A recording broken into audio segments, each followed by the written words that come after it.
On this episode of Game Shack, I've previously reviewed two less than $50 claw machines that had the unique feature of having the claw work.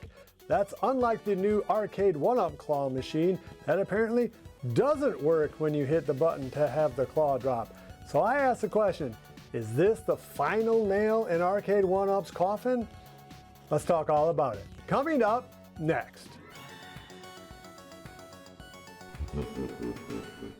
Hey everybody, welcome on back into the Game Shack. I'm your host JDV for EvilGeniusEntertainment.com. Thanks for stopping by. It really does mean a lot to us. It would really mean a lot to us if you can give me a thumbs up on the way out the door if you dig this kind of content. Please subscribe if you haven't already. Hit the notification bell if you do. And we also make horror movies in addition to gaming content. So if you could check out our newest episode of Reanimated, that's episode 8 in this series, or Vampire Land, or any of the other horror movies that we make, I'd appreciate that too. All right, so that out of the way, let's jump right on into it. Now, it's been a disappointing year for Arcade1up fans in that we've only gotten 2 new products from that company.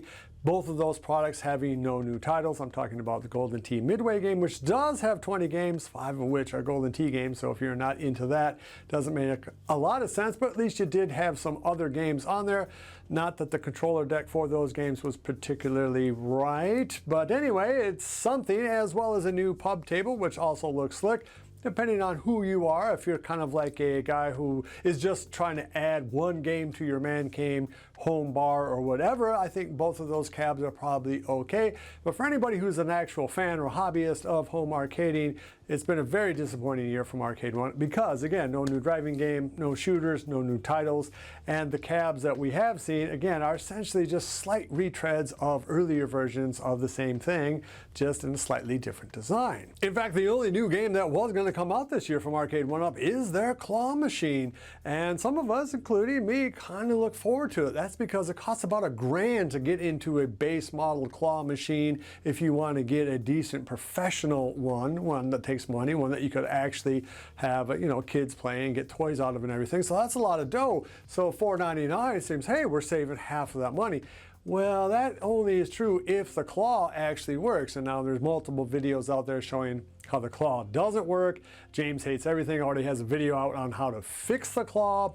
When you throw in the fact that it has the most boring design graphics ever put out by Arcade1up on an arcade machine, and you have a recipe for disaster, at least in terms of when of these things actually get opened up, say during Christmas, and then the claw doesn't work. Of course, this design issue / quality control issue is nothing new from Arcade1up, who has a long history of having design issues. Everything from the poor button placement on The Simpsons for Homer, the primary driver in that game, to the horrible entire generation of machines they put out 3 years ago that had those TN screens that were just terrible, to faded out marquees, to whatever the heck KI Pro was supposed to be, to Speakergate, yada yada yada, to my Tron burning out after less than 90 days of super light and very kid glove type use, and then no response. We'll talk about their customer service here in a second. But they have a very long line, a long history of having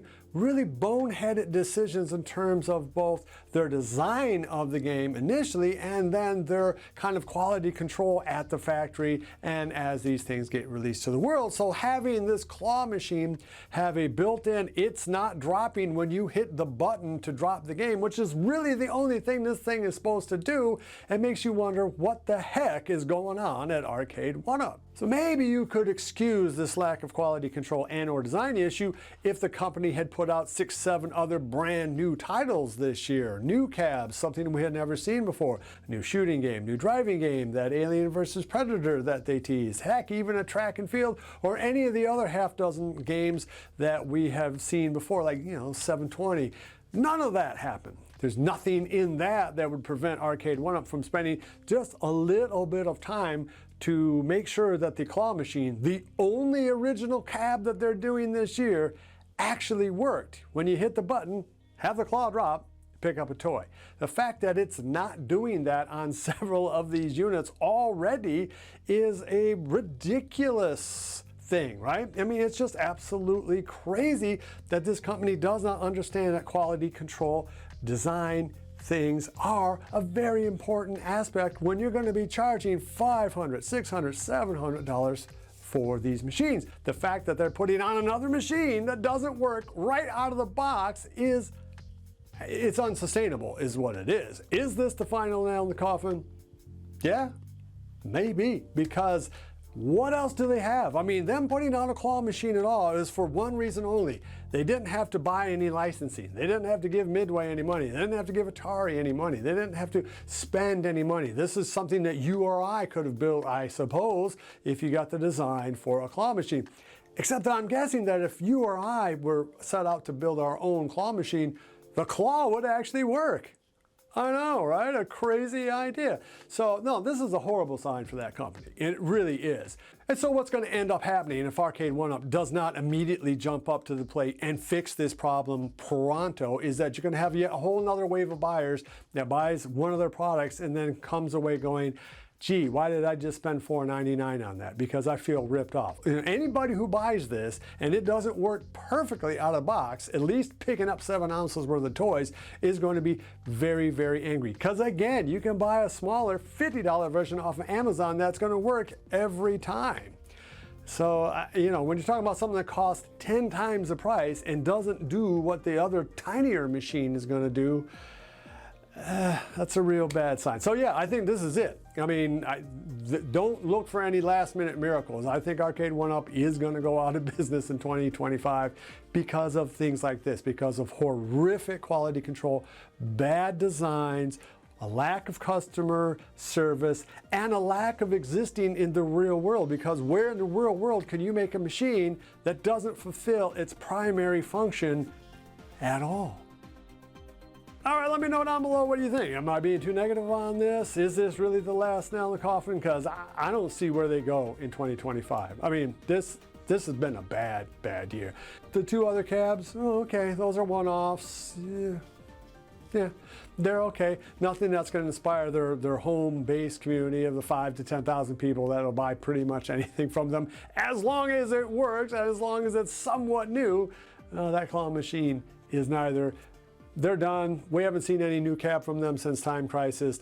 And, you know, this is yet another sign of a company that is not being run by people who actually give a dang about home arcades or their customers. All right, so that's going to wrap up this episode. Hope I haven't been too negative, but I mean, you got to call it the way you see it. And right now, I don't look too good, but if you disagree, let me know down below. Let's have a conversation. You guys are absolutely great at that, and I love talking to you on the comments. All right, please give me a thumbs up if you like this kind of video. Subscribe if you haven't. Love each other, and until next time, I'll see you in a Game Shack. Mwah! Dun, dun, dun, dun, dun, dun, dun, dun, dun. Be sure to visit EvilGeniusEntertainment.com for exclusive content, swag, casting call news, and much, much more.